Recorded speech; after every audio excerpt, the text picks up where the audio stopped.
बिस्मिल्लाहिर्रहमानिर्रहीम। अस्सलाम वालेकुम स्टूडेंट्स, मैं हूं professor Iftikhar Bhatt. Welcome to learning management system.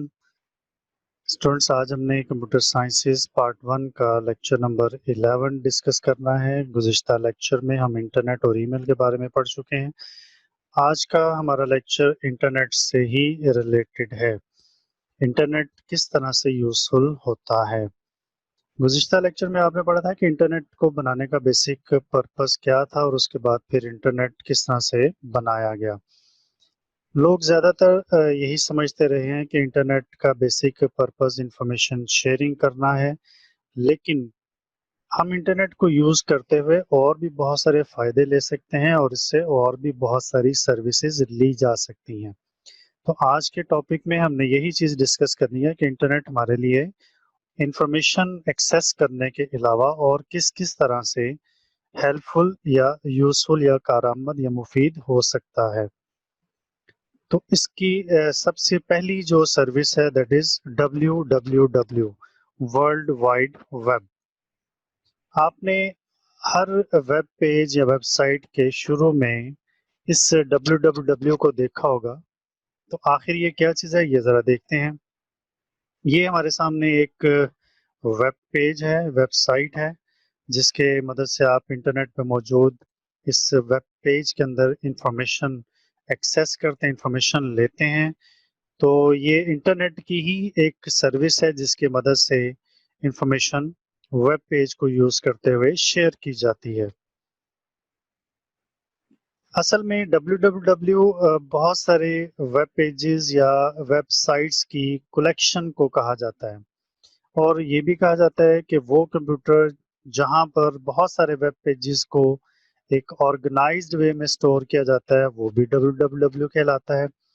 क्योंकि जब आप किसी भी वेब पेज को एक्सेस करते हैं तो आपका कंप्यूटर उस कंप्यूटर को कनेक्ट कर दिया जाता है जहाँ पे आपकी मतलूबा इंफॉर्मेशन वेब पेज या वेबसाइट की शक्ल में स्टोर की गई होती है।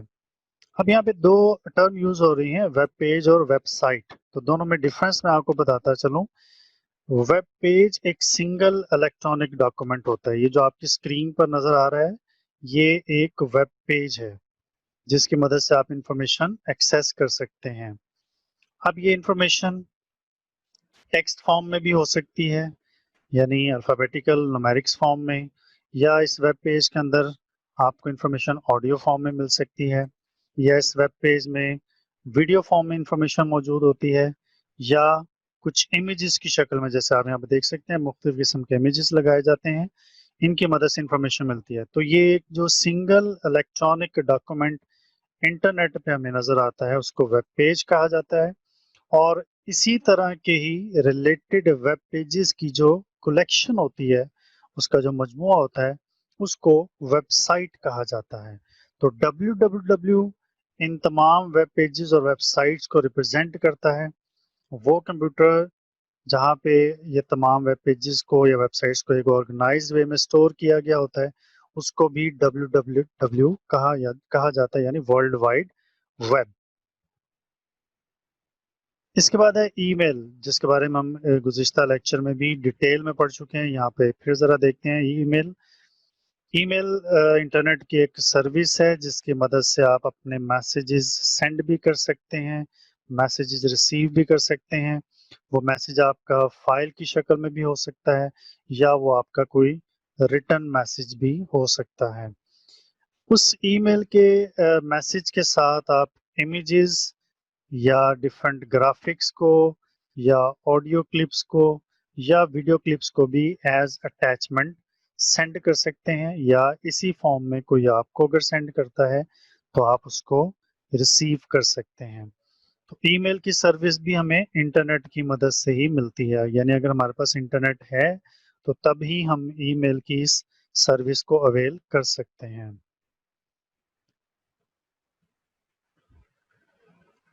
इसके बाद है टेलनेट। टेलनेट का जो लफ्ज है ये दो अल्फाज से मिलकर बना है और वो है टर्मिनल नेटवर्क, यानी टर्मिनल्स को यूज करते हुए नेटवर्क बनाना। ये डायग्राम आप देख सकते हैं। सबसे पहली बात तो ये देखें कि टर्मिनल क्या होता है। जो भी नेटवर्क में मौजूद एक रिक्वेस्टिंग कंप्यूटर होगा उसे टर्मिनल कहा जाता है।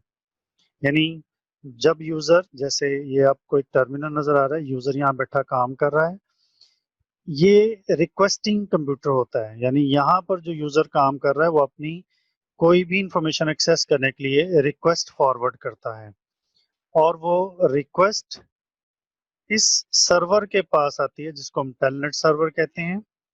अब रिक्वेस्ट किसी प्रोग्राम को एग्जीक्यूट करने के मुतालिक भी हो सकती है, या यहाँ पे मौजूद किसी इंफॉर्मेशन को एक्सेस करने के मुतालिक भी हो सकती है, या कोई डेटा एक्सेस करने के मुतालिक भी हो सकती है।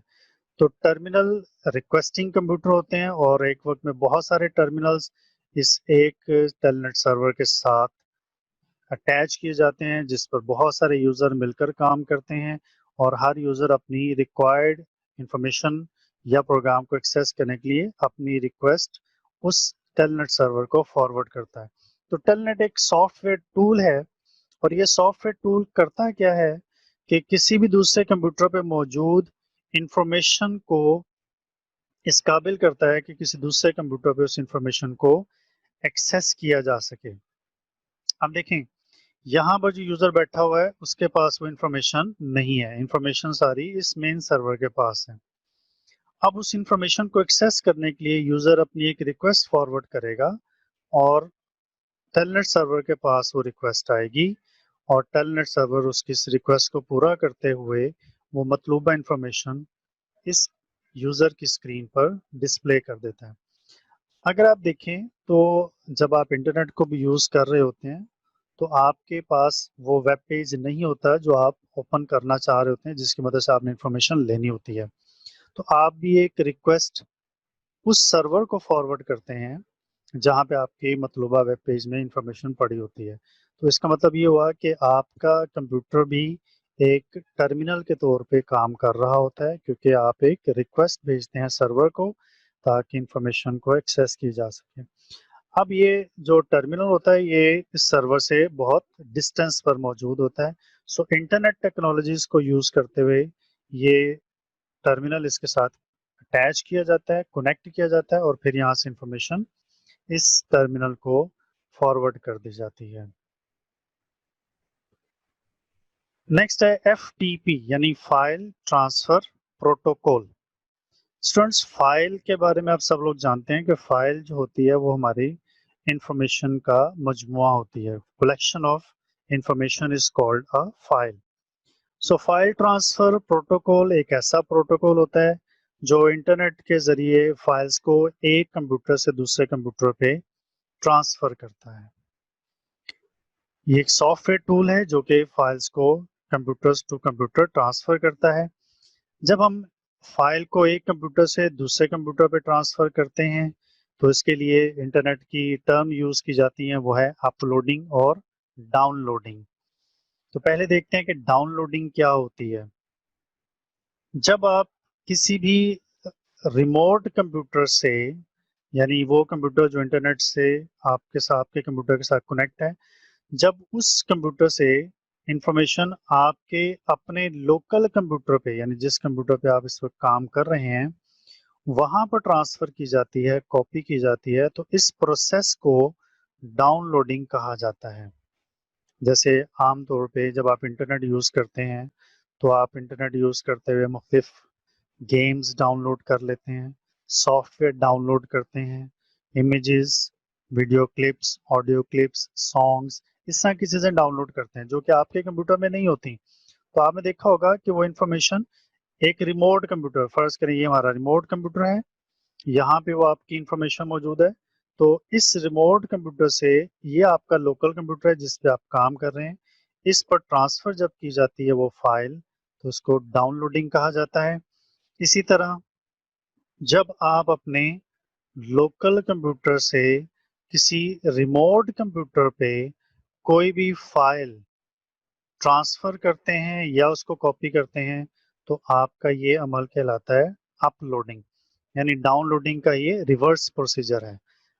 अब जैसे आपका यूट्यूब चैनल है और आपने कोई इन्फॉर्मेशन अपने यूट्यूब चैनल पे भेजनी है तो आप उसको अपलोड कर देते हैं, या आपने अक्सर देखा होगा फेसबुक जब आप यूज करते हैं तो आप अपनी पिक्स या कोई भी मटेरियल फेसबुक के सर्वर पे अपलोड कर देते हैं। तो अपलोड का मतलब ये होता है कि आप अपने इस लोकल कंप्यूटर से फाइल्स को इंटरनेट से कनेक्टेड इस रिमोट कंप्यूटर पे कॉपी करते हैं, ट्रांसफर कर देते हैं। तो ये याद रहे, अपलोडिंग और डाउनलोडिंग दोनों प्रोसेस एफटीपी की मदद से परफॉर्म किए जाते हैं और इसके लिए इंटरनेट के साथ कंप्यूटर्स का कनेक्ट होना जरूरी होता है। Next is gopher. जैसे हम मुख्तलिफ किस्म की इंफॉर्मेशन को एक्सेस करने के लिए डिफरेंट सर्च इंजन्स जैसे Google, AltaVista, AOL, infosec.com, WebCrawl, MSN, different search engines को यूज करते हैं जहाँ से इंफॉर्मेशन हम ले सकते हैं।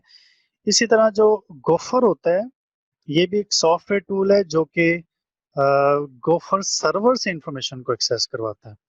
तो ये एक एक्सेस एंड रिट्रीवल सिस्टम होता है। एक्सेस का मतलब होता है कि आप उस गोफर सर्वर को एक्सेस करते हैं और वहाँ पे मौजूद जो इंफॉर्मेशन है वो आप अपने कंप्यूटर पे रिसीव करते हैं। इसको कहा जाता है रिट्रीवल। गोफर सर्वर खास किस्म के वेब सर्वर्स होते हैं जिनको आप इंटरनेट की मदद से एक्सेस करते हैं और उस सर्वर पे मुख्तलिफ किस्म की इंफॉर्मेशन होती है। अब आम सर्च इंजन से और गोफर सर्वर में ये फ़र्क होता है कि यहाँ पर मेन्यू के स्टाइल में, जैसे आपने अक्सर देखा होगा जब आप किसी सॉफ्टवेयर को यूज़ करते हैं तो ऊपर एक मेन्यू बार बनी होती है। उस मेन्यू पे जब आप क्लिक करते हैं तो इंफॉर्मेशन या कमांड्स आपके सामने आती हैं। तो यहाँ पर भी आप देखें कि गोफर मेन्यू ओपन होता है और यहाँ पे मौजूद मुख्तलिफ किस्म की इंफॉर्मेशन मौजूद है। आप इसमें से जिस इंफॉर्मेशन को एक्सेस करना चाहते हैं उस पर आप क्लिक करते हैं, वो इंफॉर्मेशन आपको मिल जाती है। तो आमतौर पे आपने ये भी चीज़ ऑब्जर्व की होगी कि मुख्तलिफ जो यूनिवर्सिटीज़ या कॉलेजेस लेक्चर्स अपलोड करते हैं अपनी वेबसाइट के ऊपर ताकि स्टूडेंट्स उस वेबसाइट के थ्रू डिफरेंट लेक्चर्स को जो है वो एक्सेस कर सकें। तो वो भी गो फॉर मेन्यू, क्योंकि ये मेन्यू स्टाइल आपकी फाइल्स को स्टोर करता है। तो आमतौर पे जो रेफरेंस मटेरियल्स, अगर आप कोई चीज़ सर्च कर रहे हैं, मैगजीन आर्टिकल्स या गवर्नमेंट डॉक्यूमेंट्स या स्पीचेस, इस तरह के मटेरियल अगर आपने एक्सेस करने हो तो उसके लिए गोफर को यूज़ किया जाता है। अब ज़्यादातर चूंकि ट्रेंड जो है वो सर्च इंजन्स का, इसलिए लोग ज़्यादातर सर्च इंजन को यूज़ करते हैं। इसके बाद है चैट ग्रुप। चैट का लफ्ज़ हमने बहुत ज़्यादा मर्तबा सुना हुआ है। चैट का मतलब होता है बातचीत, लेकिन जब हम इंटरनेट के हवाले से बात करते हैं तो चैट का मतलब होता है online real time type conversation. यानी ऑनलाइन का मतलब होगा कि आप जिससे बात कर रहे हैं वो भी इंटरनेट से कनेक्टेड और आप भी इंटरनेट से कनेक्टेड हैं। रियल टाइम का मतलब है कि दोनों इस वक्त मौजूद हैं और टाइप्ड कन्वर्सेशन का मतलब ये होता है कि आप अपना पैगाम टाइप करके भेजते हैं और जो आपका पैगाम रिसीव करता है वो भी अपना जवाब टाइप करके आपको भेजता है। So this is called the chatting. जैसे आप आजकल व्हाट्सएप पे या कोई भी टेक्स्ट मैसेजेस को यूज़ करके मोबाइल फ़ोन के ज़रिए अपने फ्रेंड्स के साथ, कोलीग्स के साथ या किसी के साथ भी चैटिंग करते हैं। तो चैट ग्रुप का मतलब ये होता है कि सिमिलर इंटरेस्ट के जो इंटरनेट यूज़र्स होते हैं वो मिलकर एक ऑनलाइन फोरम बनाते हैं जिसपे वो रियल टाइम डिस्कशंस करते हैं। सिमिलर इंटरेस्ट का मतलब ये होता है कि वो लोग जो एक ही टॉपिक पे अपना इंटरेस्ट शो करते हैं। मसलन आप मुख्तलिफ किस्म की हॉबीज़ पे डिस्कस करते हैं, म्यूज़िक पे डिस्कस करते हैं। अगर आपको पॉलिटिक्स का शौक है तो आप पॉलिटिक्स के ऊपर डिस्कशन करते हैं, स्पोर्ट्स के ऊपर, हेल्थ एंड केयर के ऊपर। तो इसका मतलब है कि आपका इंटरेस्ट जिस टॉपिक का होगा आप उस चैट ग्रुप को ज्वाइन करते हैं और वहाँ पर मुख्तलिफ जो ग्रुप के मेंबर्स होते हैं उनके साथ आप रियल टाइम डिस्कशंस करते हैं। ये बड़ा यूज़फुल होता है क्योंकि आपको डिफरेंट ओपिनियंस मिल जाती हैं, डिफरेंट सजेशंस मिलती हैं, जिससे आपके लिए बहुत ज़्यादा आसानी हो जाती है। Next is intranet. ये लफ्ज़ इंट्रानेट है। इंट्रानेट का मतलब होता है इंटरनल रिस्ट्रिक्टेड एक्सेस नेटवर्क। जब कोई भी इदारा अपने लिमिटेड यूजर्स के लिए एक नेटवर्क स्टैब्लिश करता है, उस नेटवर्क को कहते हैं इंट्रानेट। एक इदारा जब अपने एम्प्लॉयज के लिए, अपने लिमिटेड यूजर्स के लिए एक नेटवर्क स्टैब्लिश करता है तो वो नेटवर्क कहलाता है इंट्रानेट। अब मिसाल के तौर पे हम एक बैंक की एग्जांपल ले लेते हैं। बैंक में तमाम यूजर्स जो कंप्यूटर्स पे काम कर रहे होते हैं, उनके कंप्यूटर्स को कनेक्ट करके बैंक अपने ही लिए एक नेटवर्क स्टैब्लिश कर लेता है, जिसका ये बेनिफिट होता है कि वो तमाम यूजर जो उस बैंक में काम कर रहे हैं वो आपस में इंफॉर्मेशन एक्सेस कर सकते हैं, शेयर कर सकते हैं। इस नेटवर्क को स्टैब्लिश करने के लिए इंटरनेट की टेक्नोलॉजी को यूज किया भी जा सकता है, और अगर जरूरत नहीं पड़ती तो आप नहीं भी यूज करते।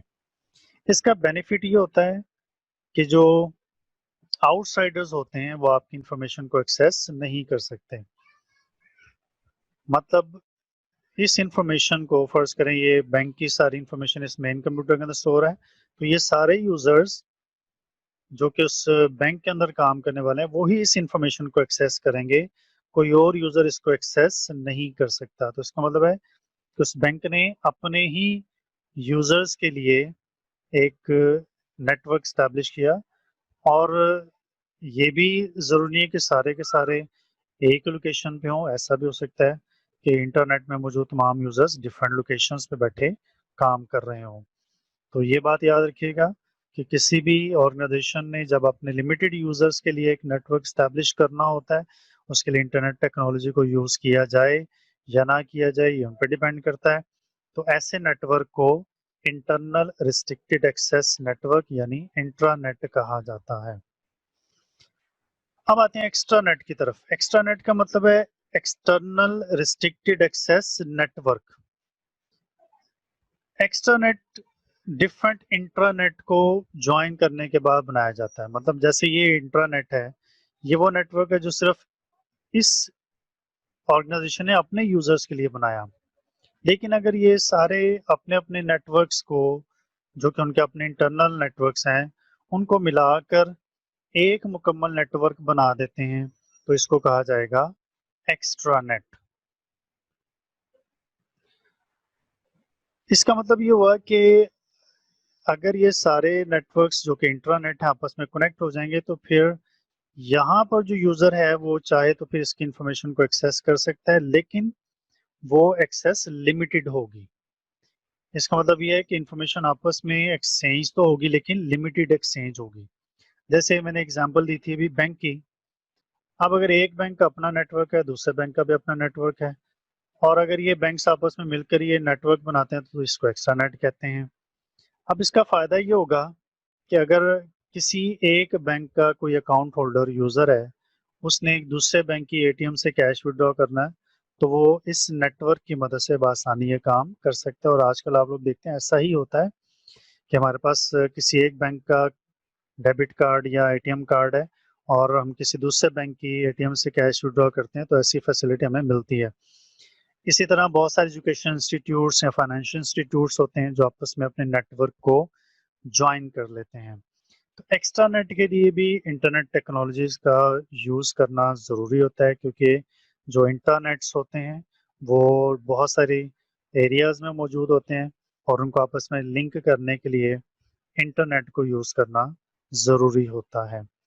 तो आज के इस लेक्चर में आपने ये देखा कि इंटरनेट को इंफॉर्मेशन एक्सेस करने के बजाय हम और भी बहुत सारे फ़ायदों के लिए यूज़ कर सकते हैं।